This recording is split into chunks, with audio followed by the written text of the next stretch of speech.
Hey softball community, welcome to another Fastpitch Live here at Ripit HQ. I'm Gabby, the VIP manager here at Ripit, and with me today is our coach panel.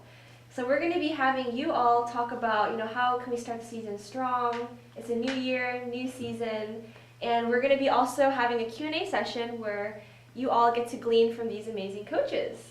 So I don't know if you guys want to kind of introduce yourself so we can get a better idea of your background, what age group you coach, and a little bit about what you do even outside of softball. Dean, you want to go first? Sure. My name is Dean Spinagatti. I am a 12U coach for Windermere Wildfire. I have my own health and personal care line of products that I sell online. I've been doing that for a long time. Allows me the flexibility to come and go as I please. That's why I'm here today without having any boss's restrictions. But I've been around the game for probably 30 years. I actually still play myself in the old man leagues around town, so I can't give it up. That's awesome. That's good. How about you, Matt? My name is Matt Grant. I actually am more on the rec ball side. I've run Dr. Phillips Little League softball now for, more than 5 years, which is an interesting experience. I have been a teacher in Orange County Public Schools at the high school level, but actually right now I'm enjoying being a stay-at-home dad, which is why I could be here. My daughter has moved on. She's no longer playing rec ball, Right. but she's actually playing at the high school level, which is fun to watch. That's awesome. Cool. And Wes? Yes, my name is Wes Pollock. I'm the head coach with the Windermere Wildfire 18U team. I've been coaching probably for 25 years now in 2 countries, both the United States and Canada. I coached baseball to start my coaching career for about 10 years, and I've been coaching softball for probably the last 15, including mostly travel and a little bit of Little League when we started. Had 2 girls play Division I college softball, and a son who played baseball through high school. Right. So I've been around the game a long time, played a long time myself, and just enjoy coaching and want to give it back to what I got the opportunity to do. Right, that's awesome. What's really amazing about you 3 is that you are so influential in the softball community. Like, you're not just, coaching your team and then that's it, but you're really influential. And you guys also have things that you do on the side, which is why you're able to be here, which is completely amazing. And I mean, Wes, you do a lot too. You came in the other day talking about how like manufacturing and all of that. Yeah, we do some wholesale distribution. I'm the director of business development for North America on the wholesale distribution side, so I get to travel around and distribute different products and opportunities, and like I said, then I try and squeeze that job in while around my softball coaching. Yeah, and you guys get to really build up these girls and pour into them as well. Yeah. And how's that been like with working with the girls? What kind of excites you the most about like the softball game? Well, I mean, obviously, we're always trying to get the girls to be better. It's when you start at a certain point and you finish at a much higher point that's very satisfying as a coach, Right. both individually as a team. Having coached the older groups, one of the biggest rewards is obviously helping them get committed to college and scholarship and fulfilling a dream that they've had since they probably were playing Little League. Right. To be able to go off to college. Where my grand is. Yeah. I mean, on the rec ball side in particular, I just say softball should be fun. That's good. If rec ball isn't fun, then why are you doing it? Right. And so we just look for lots of ways to try and incorporate it and make it fun. That's good. And I guess the biggest thing that's rewarding for me is when I find a girl who's kind of found her place. Oh. And so one of the stories that really sticks out is that we had a player in our little league. She had actually been playing baseball, which is fine, but I've been bugging the dad. You should let her come out for softball, let her come out for softball. And she's like, no, she's really not comfortable with it. Finally got her to come out, and after the first season, she said, Dad, I didn't realize there were girls like me. Wow. And so she found her place, and now she's playing at the 14U level and still playing softball and enjoying it. So those experiences are kind of what makes it worthwhile and why you keep getting girls involved. Yeah, that's an amazing story. Wow. So for me, pretty much, obviously we all like to compete. The nature is if you're not a competitor, then it's hard to play competitive sports, but I love seeing applied knowledge. If we work on something, turning a double play or just something that these girls didn't know previously, but then we executed in the game, and I didn't have to say anything. To me, it's just a great feeling. I'll turn to my assistant coach and I said, "Did you see that? They actually listen and they learn from what we practice." That's you know, good. that's a real good feeling. You know, everyone likes to win, but I like seeing them execute something that we worked on in practice and get it done in the game. That's one of the best feelings for me. No, that's true. And these girls, it's great because they get to learn and take what they're learning here and apply it to school, their careers, and even, you know, college, which is where you're Right. kind of more into. So that's amazing. So we have an amazing coach panel here. So if you're just tuning in, don't forget to tag a coach and a parent on the comments, invite them to listen in, and click that share button. We really want to get the word out. The season is starting. There's a bunch of coaches that you get to glean from one another. I mean, we see like clinics that happen as well. I know the NSC clinics are happening, the NFCA, but you also get to learn from these amazing coaches who have spent their time, invested their time in not just coaching, but also in the softball field. 3 of you guys. So we are excited. And I also wanted to share a little bit about our VIP program because these coaches here are also a part of our VIP program. And so we've worked a lot, especially with the Wildfire team. I know we've been partnering with your organization this year, Matt Grant. I know your organization was outfitted with Rip It gear. So if you guys are interested in being a part of our VIP program, you'll have opportunities to test out products, be a part of Rip It. And our vision is really to elevate the softball experience for players and providing them the best gear that they need to support them on and off the field. So if you're interested, all you have to do is go to ripitvip.com, sign up, and you get to be a part of this. And yeah, I know you guys were talking about even like the Rip It pants because you guys have been outfitted with that. Right, I was part of the VIP program before you guys even introduced your pants. Yeah, so I remember. We got pant samples, and that led to us buying pants for the league, and then eventually moving to actually doing the sublimated uniforms we were talking about before. This past season as you introduced it. So I remember going to your team. It's been a good experience, and again, it's a way to be involved in the development of stuff. So I encourage people to sign up. Yeah, no reason not to. Yeah, and it was very helpful because I know we came a couple times because we wanted to make sure the fitting was right. Yep. And for even the younger girls, because a lot of people tend to think we only go to the older teams, but we also go to the younger teams to get their feedback, their fit. No, our 8U girls wear all Rip It pants and Rip It uniforms this season, so it's certainly for all ages. That's good. And I know, Dean, you've been just heavily involved with Rip It. You're even helping us with voiceovers the other day. We did the photo shoot last season, video shoot last season. I mean, it's great that you guys are obviously an Orlando-based company and we can help out to as much as we can.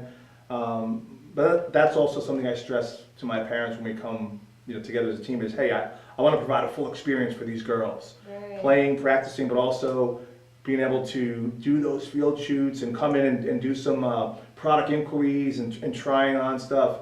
That is something that we can offer as a program, which I think really helps them look at the team and say, hey, we're doing stuff on and off the field, which is really cool, and they love it too. So but anytime that we give to you guys, you guys take whatever comments and inquiries and so on, and that you guys really do listen to us and listen to the girls, and you help to design products and equipment that they need, which is really different than anyone else is doing. That's awesome. Yeah, and we really try to work closely with the softball community and be a part of it, because even with our video shoots, we want to why not use our VIP teams and actual players and give them an experience, working with a brand that is committed to softball. And in case you guys are watching, you don't know, Rip It is definitely committed to the sport, and we're also trying to expand more into learning, how can we even develop these girls and give them opportunities for leadership as well. That's something that I know we're going to be working on this year, thinking of programs to help them. Wes, that would probably be a lot with your girls for college, prepping for college. Yeah. That would be huge. But I can imagine too, even with you and the field that you're in. We did a Rip It shoot, our team this Yeah. past couple weeks ago actually, and they enjoyed it. They had a great time. You feel special being a team that's chosen by Rip It to help,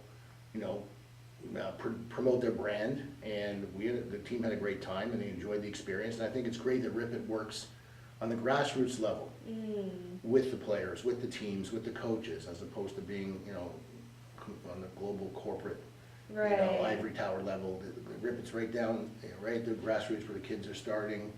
Works with, like I said, the coaches and the teams and associations, and tries to build products in line with the needs and requirements of the players and the Right. coaches, and I think that's a nice relationship to have. Yes. So it's worked We're out well. definitely And you- grateful. And you see it in the products Yes. too.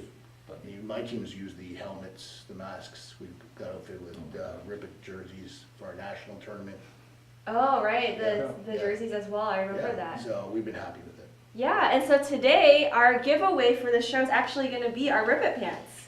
This is definitely one of the products that has been very successful. Kind of like even what Matt you were talking about before, how you started off with the whole prototype sampling stage, and Yeah. now it's gone to this. But to win this pant, all you have to do is basically tag a coach or parent on the comments and click the share button, and you'll have the opportunity to try out our Rip It pants if you haven't already. We're definitely just very, very grateful to be able to work closely with coaches, parents, players, and getting feedback on products that the girls can wear. And we want to make things that they like, so why not ask them for feedback? Why not take the players and coaches along the journey and making sure that they love it? Yeah. So, Agreed. and we actually have some coaches tuning in. Lee, Matt Grant, you know him. He's up on right now. He says his daughter loves the pants. Vicky, hey Vicky, for tuning on. She says go West, so I'm assuming she's one of your parents. Yes, she is. Can I get a Thanks, fan Vicky. out there somewhere? Thanks, Vicky. Thank I know you. we need some Dean your supporters pants here. actually working. It's okay. It better be. Right. Tammy, thanks for tuning in. Tammy says thanks to these amazing coaches. We see Melissa as well tuning in. Terrence as well for he knows Matt Grant. He says he giving you a shout out. Yeah. Yeah. Nice. Dean, I'm sure your parents will be tuning in. Yeah. Well, you know, it is my wife's birthday, so I want to say happy birthday to my beautiful wife, Aw. Camille. Very nice. So hopefully she's tuning in and hearing that. Camille, if you're on, If comment. you can If read not, it. yeah, she'll be on there later. And yeah, I think we had the mom panel 2 weeks ago, so Camille was on it, and Yep. yeah. So if you haven't watched it, you can go back through our feed and check out the mom panel that we had. It was an amazing time gleaning from them, their perspectives, because that's a whole new different perspective. And if you guys are just watching in as well, we're going to be doing a Q&A session near the end of this show where you have the opportunity to glean and ask questions from Dean, Matt, and Wes. They have a lot of experience that I believe you will be able to glean from and take and apply to your team for this upcoming season. But now that we have the giveaway, another thing that I also wanted to share is we are going to be looking for people to help host these live shows. So if you're passionate about softball, you love talking about Fastpitch, you love interviewing people who are passionate about softball, contact us and we're going to be looking forward to getting auditions in. We'll be taking auditions Monday and Tuesday, January 28th and 29th from 11 a.m. to 2 p.m. So to do that, all you have to do is email shay@ripit.com. And I'll put in the comments below after this where you can just send her an email. And if you're interested, we'd love to check you out and see if you can be an amazing host for the show. But now, time to kind of glean from you all. So we know that it's the new season, right? It's a new year, new season. So I just wanted to kind of listen from you and kind of get tips on, what are some things that you prioritize in the beginning of the season? How do you start the season strong? What's kind of like the foundation, things that you lay? And maybe we can start off even with like forming a team. What are some things that you look for when you're forming a team? Yeah, Wes, you can go. Yeah. Again, it's two different scenarios. When you have a team that's younger and you move up from like 10U, 12U, all the way through to 18U, you sort of have a culture in place and you sort of keep your core in place and you continue to add around it.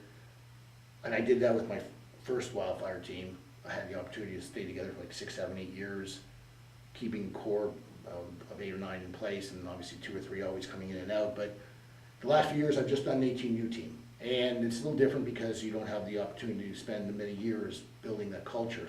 But for me, the important thing is trying to build a culture, an environment to be productive in, be positive in.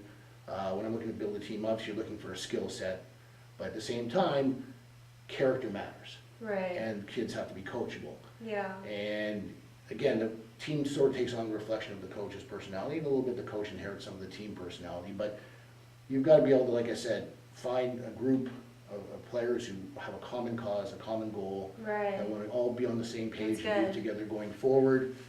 And so that's just around the perimeter of the team. But as far as building the team, I'm a believer that you want to be strong up the middle, catching, pitching, especially pitching, you know, in middle infield and in the center field, and then you plug good players around that as well. So it's important, like I said, to me, they say offense sells tickets, but pitching and defense wins championships. Wow. And I'm a believer of that I think that you definitely need offense to score runs, but the pitching controls the game, the defense holds teams down and gives your offense an opportunity to win. Okay. So when I'm building a team, again, I want to surround it with a good pitching staff, strong fundamentals defensively, and a combination of speed and power and athleticism right. in the offensive lineup and generally on the team. I mean, that's a lot to ask for. You don't always get that. Yeah. But in a perfect world you do, but you don't always get that. But at least you're striving for that. Like ultimately, my teams, we strive for perfection. We accept excellence. That's good. That's what we do. We have the bar really high, and we try to achieve it. If we keep the bar here, then you don't go past it. Yeah, I People like climb that. by you. But we keep it high and we keep striving to get better, because complacency can be the worst thing That's for good. any athlete or any team. So we're always trying to get better. That's good. I like how you kind of have that like strategy as well with forming that. You know, what is the fundamental that you really need? Yeah, and just touching on character, I'll shut up for a second, but it's important. Like my philosophy again is, you want to be a player, you want to be a good-sized fish in a large ocean versus a big fish in a small pond. So in other words, all the players on the team have a role and an important piece of the puzzle. You need all the pieces to complete the puzzle. That's good. So everyone has a role, because you'll find if you go deep in tournaments or you're successful and you have to play a lot of games, you're going to need everybody on board to come through, whether it be a pinch hit, Yeah. running, or a good defensive, Right. defensive coming off the bench. So it's important to have everyone having an important role and feeling an important part of the team. That's awesome. And so that's the way we sort of construct our teams. That's good. My team anyways. I'm just curious, because I believe in the importance of character. When you're looking at a new player, how do you evaluate character? I mean, it's tough because you don't know sometimes the background. Sometimes you can do some digging. You can, there's people they played for, you ask around a little bit. You don't have a lot of time. For me, sometimes it's just, even the initial tryouts, is hustling, are they hustling on and off the field, are they running on and off the field? And asking questions. If you give them a critique, do they accept it? Do they roll their eyes? Do they frown? Do they say, yes, sir? Then they go make that adjustment. So you don't have a whole lot of time before you have to make your decision. There are some signs, in my opinion, that can lead you to make the right decision. And once you have the player on your team, someone will have great habits, someone will have not so great habits that they've learned over the years. And your job as a coach is to hopefully break them of those habits and sort of get them to buy into what your philosophy is. And once they buy in and they trust you and they trust their teammates, then you have success. And I say that this new team I had this past season was one of the most successful teams I've had. And it was pretty much a brand new team. We had 5 returning players, the other 8 or 9 graduated college on scholarships. But we had 9 new players come in, which is a lot for a season. Yeah. Fortunately, it was 9 great players, very talented, great attitudes. Season, but you could see the potential of talent was there. And then once they bought in, once we had some success, they trusted each other, and there was a bond that was built, and they trust the coaches the players. And we went on a 38-7 run. After that, won like 3 tournaments, and 12 kids got committed to the scholarship. So it's a progression, Right. and it just doesn't go like the 0 to 60, but you can see the tendencies go. And once I think everyone buys into your philosophy, buys into the coach, the culture is created, a team can really take off. And That's good. I like that, because there needs to be a sense of unity. When you say Yes. buy-in, like everyone needs to see that this is their whole vision, this is what they believe in. Yeah, That's key. yeah, so that's what we do. That's good. Yeah. A little different coming from the younger, Right, 10U, younger, 12U level, yes. where Yeah. you pretty much season to season, there's a lot of turnover. Right. You're hoping to get girls that, number one, have experience. Obviously, pitcher, catcher are your most important players. If you give me a girl that can hit, I can teach a girl to field and throw. So you're kind of hoping for a little bit of something. Stand out at something really good, and you can work with them, on the other things. At our level too, you evaluate the parents a lot too. You know, these girls aren't driving yet. Wes's girls, they're driving, come by themselves. You know, Right, we have a right. stand full of parents when we're giving practice. Wow. You know, and sometimes I'm battling parents in the stands from talking to the girls when I'm trying to instruct them. I see. You know, so you know, we evaluate parents as well. But first and foremost, yes, you know, attitude. Girls give you good effort, good attitude, because I've had girls before that are exceptional players. But if they have a bad attitude, it Wow. spreads, you know. That's So good. unfortunately, you don't know that sometimes off the bat. But you know, at the end of the day, you try to get a complete player, and if you can get someone that's a good person with good parents, you know, good effort, you know, and if they have good skills, then it's a home run. Right, and you make a good point too, because I would think, especially from the younger age, the parents are so involved, you know, and you have to also evaluate maybe parents, making sure parents are on the same board, have the same expectations, Yeah. and all of that. And if you guys are just tuning in, we're also going to be taking in questions, so feel free to type in questions that you have from a parent or coach perspective. We have amazing coaches here. Dean is representing, you know, the younger age group, 10 and 12, still competitive as well. Mhm. Matt Grant here is representing the rec league. So if you're in a rec league, you're just starting softball, you want to learn more, he's there. And Wes, he coaches 18U, so he works a lot with, you know, players, getting them into college. And no, but that's amazing. And we see here Amy, we just met her earlier, but she said big things are coming from Ripid Sports. Thanks, Amy. No, but Dean, thank you. And how about you, Matt? So on the rec side, right, starting the season is just completely different. Yeah. And it really comes down to marketing, Marketing. right? Because we're trying to get girls to come out and play for the first time. That's Or good. we're trying to get girls to choose softball over the other options. Mm. Because the reality is, and it's not just a Central Florida thing, right, it's everywhere. The number of options are significantly growing, and everybody's doing them year-round. Yeah. So, you know, if I play soccer year-round. If I do volleyball, I play volleyball year-round. And so it's hard to get girls, even at 8 years old, right? Because they're Right. already doing cheerleading, they're already doing gymnastics That's to true. come try it. So, you know, marketing principles come into play. Yeah. Number one, you have to go where the parents are. That's good. So one key thing, Yes. love Facebook. We're doing Facebook Live right now, right? But Facebook Right. isn't, you know, if you have a 6-year-old girl, her parents still might be in their 20s, and they might not be on Facebook. So if you're just using Facebook to get the word out, you're not. Facebook's a powerful tool, but you have to use other social media platforms as well. Yeah. Yeah. We have had great experience doing free clinics. So Wow. we get our coaches, we can often tap into high school coaches to come out and help, sometimes some travel coaches, put on a free clinic on a Saturday to get girls to come out, no commitment, no expense, come out and try softball for the first time. That's good. But the biggest thing just comes down to, sadly, I viewed my role always as just being an evangelist. I was a softball evangelist. I like that. And so I used to joke that I'm the creepy guy that like walks up, you know, see a girl in the grocery store, like, hey, do you play softball? But literally, I would keep in my trunk, at the 8U level, we use these squishy softballs, they're compression softballs Yeah. for safety purposes. I would keep a box of those in my trunk so that I could, if I saw a girl, I could literally hand her a softball. Wow. Be like, oh, you're interested? Hold on, I've got something for you. So we all have to Here, thank take- we all have to thank people like Take this Matt softball. for like, you know, these girls getting to softball, because you're Yeah. just like spreading it. Well, you have to Yeah. be an evangelist. And I talked about that story earlier. Those are the things that make you feel comfortable and feel good about reaching out to people and getting them to try it. Because you know that if they do give it a try, the majority of them are going to have a positive experience. They're going to have fun. And for a handful, it really may click and change. You know, they didn't know this is what they needed to do, and they Right. find out, Yeah, and that's fun. that's good. Yeah, and I like what you mentioned too, because a lot of girls in that age are experiencing different sports, like you said. Yeah, and unfortunately, you know, I sound like an old guy, but many people talk about it. It's not like when we were kids. Yeah. You know, when we were kids, you would play a different sport every season. Yeah.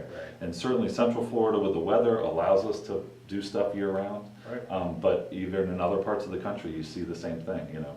Softball, I have friends that live up in New Hampshire. Their girls are doing indoor training in the winter. You know, they might not be outside on a field playing softball year round, but they're playing softball year round. Right. And that's a positive thing, but it has negative, you know, connotations to it. If you're just doing one sport, you know, you're not athletically challenging yourself, right? And you may be missing out. And certainly we feel that people doing other sports are missing out on softball. On softball. So I'm trying to get people to come give it a try. Right, and I know Rip It as well, we've been trying to also grow the sport of softball too, like getting the awareness out of it. Because it's an amazing sport where it's very team related, like you get to learn what it means to really work together. And all the girls like to say sisterhood, right? Like softball is like sisterhood. So we're trying to, you know, get the word as well. And so for you softball lovers watching, click that share button because you have a lot of connections even on Facebook, like you mentioned. Facebook is a great opportunity to share and get the word out with, you know, how has your, and you can also share in the comments below, how has your daughter's been enjoying softball? You know, what makes softball different? So no, those are amazing tips that you have given so far. And if you've loved what they said, don't forget to also share. But I wanted to ask you as well with, you know, practice planning, because I'm sure that that's something that you guys kind of set up in the beginning.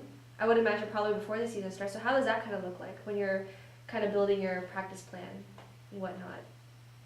Okay. Yeah. Yeah, okay, at least initially, you know, we want to evaluate all the players again, you know, and evaluate their strengths and weaknesses, evaluate our team's strengths and weaknesses, and we try and address those areas in practice where we need to be better.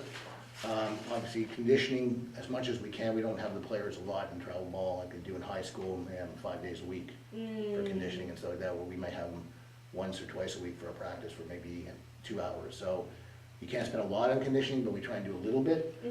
But mostly, again, you're evaluating your team, you're evaluating, like I said, their strengths and weaknesses and where you can address them and how we can make every player better. And also doing a little bit of experimentation. If we think a player, okay, has played, you know, middle infield, can they play outfield? Can our our catcher also play some third or play some first? Let's say you've got a good hitter, but, you know, like I said, you need that bat in the lineup. Well, you might have to find a second position for them other than where they normally play, because you might have someone else play there. But also that's a good prep for college, because when you go to college, even if you go to college as a shortstop, they might have a great shortstop who's in place for at least another year or two. So, but if you're a good hitter or a good athlete, that coach will say, I need to have you in the lineup. So you know what, for your freshman year, you're going to play in the outfield. Until our shortstop graduates, so you don't go into the shortstop spot.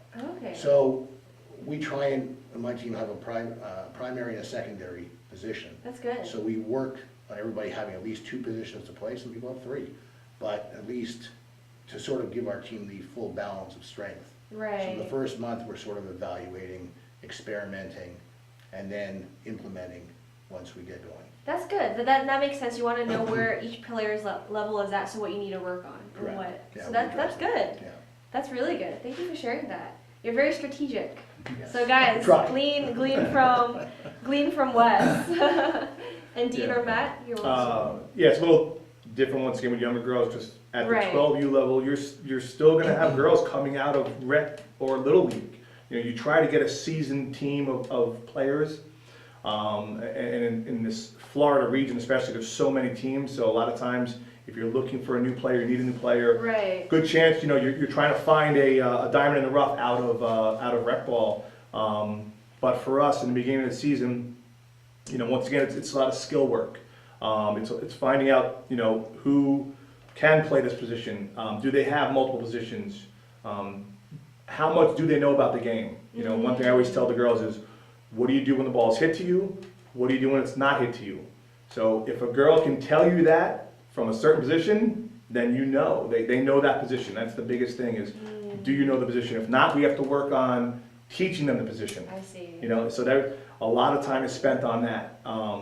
You know, obviously with older girls, you can kind of put them in, they should know their role, pretty much. But for us, it's trying to find a diamond in the rough out there that can not only hit, that can play more than one position. So we spend a lot of time on that, a lot of time on skill work and teaching positions. Wow, that's Yeah. good.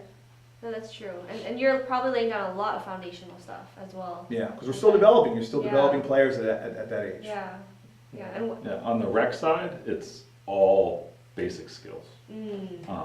So what we encourage and try and equip our coaches to be able to do is just to make it fun. So there are kind of two components to it. One is, if you're doing a drill, can you make it a game? So, okay, I've got girls at shortstop and second base and they're throwing to first.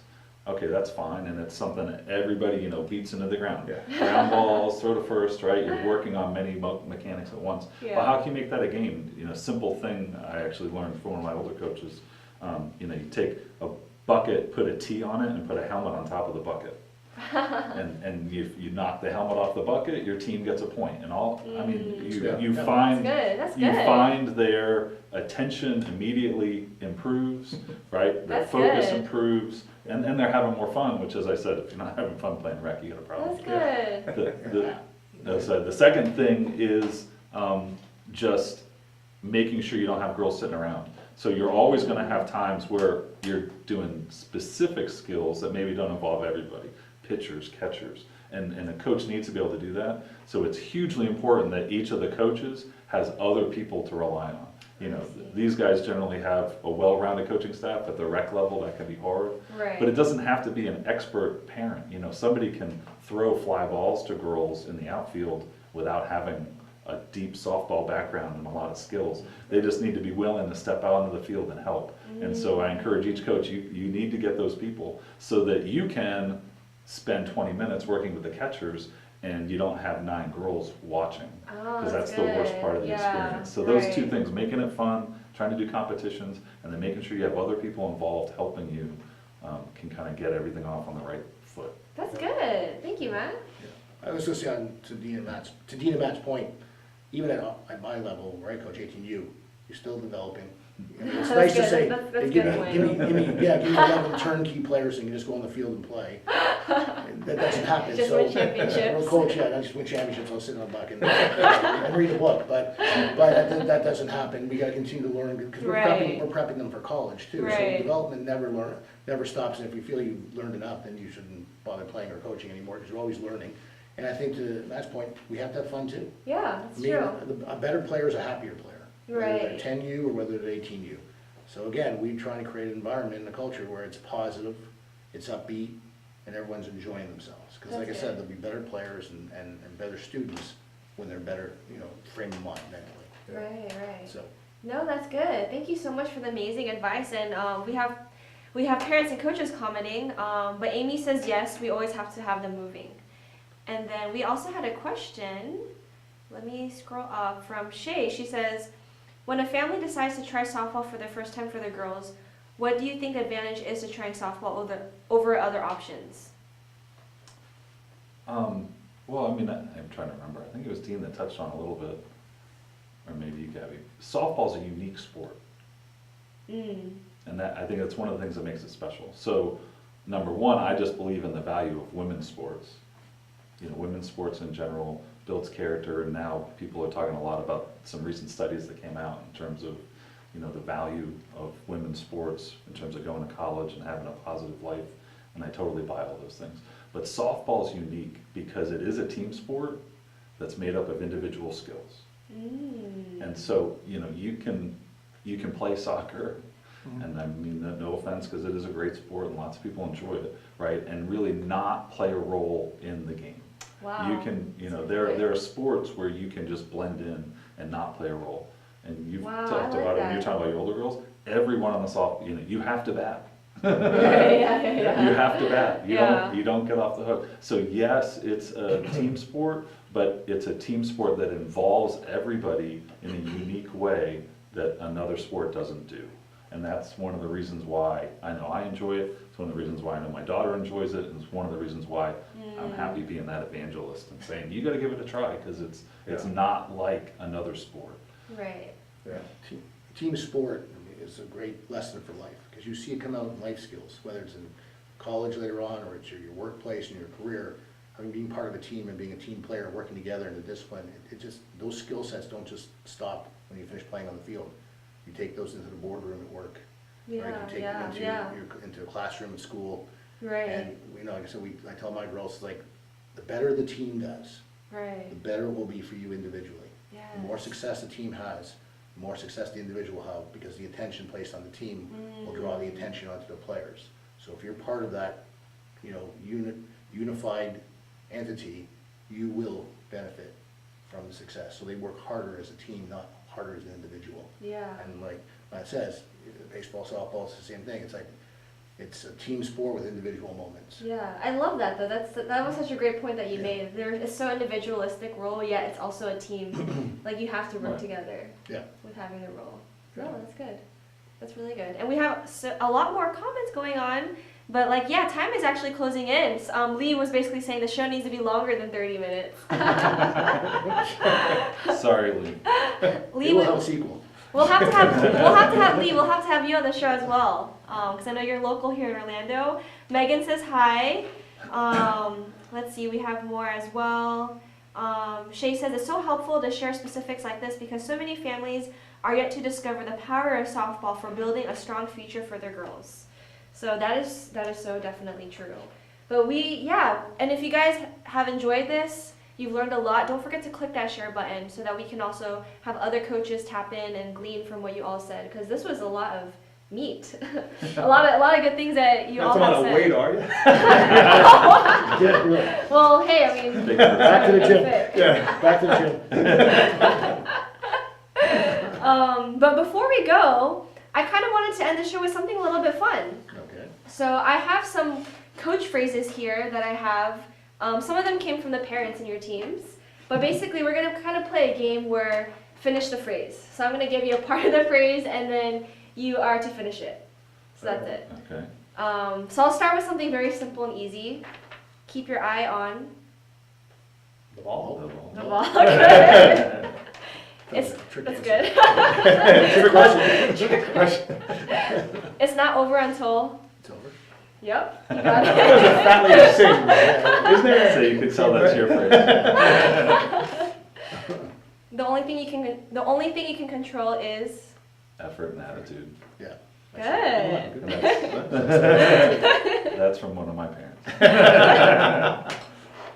You can't steal second with one.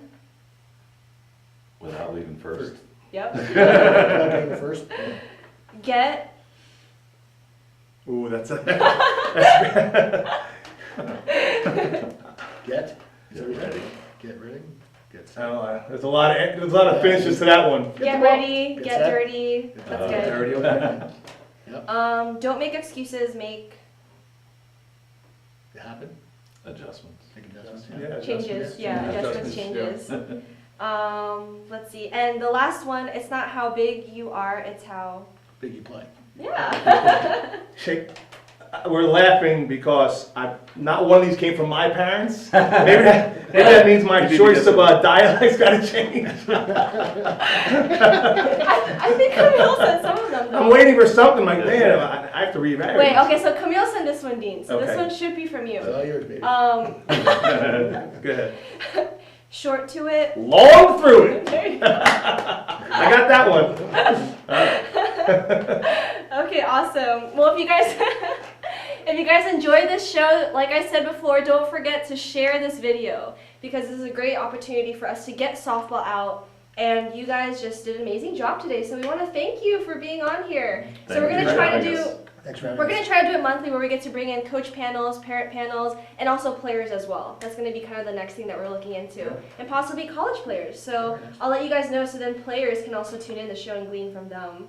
But we want to thank you, and we're going to be having these shows every Wednesday at 12 p.m. Eastern Time, so don't forget to log on in, like the Facebook page. And next week we're also going to be trying to bring another coach to kind of give him more tips as well for starting the season strong. So we'll see you all in the next show. Thank you again, guys, for watching, and thank you, Coach Thanks, Panel. Gabby. Thank Thanks. you. We'll see you next week.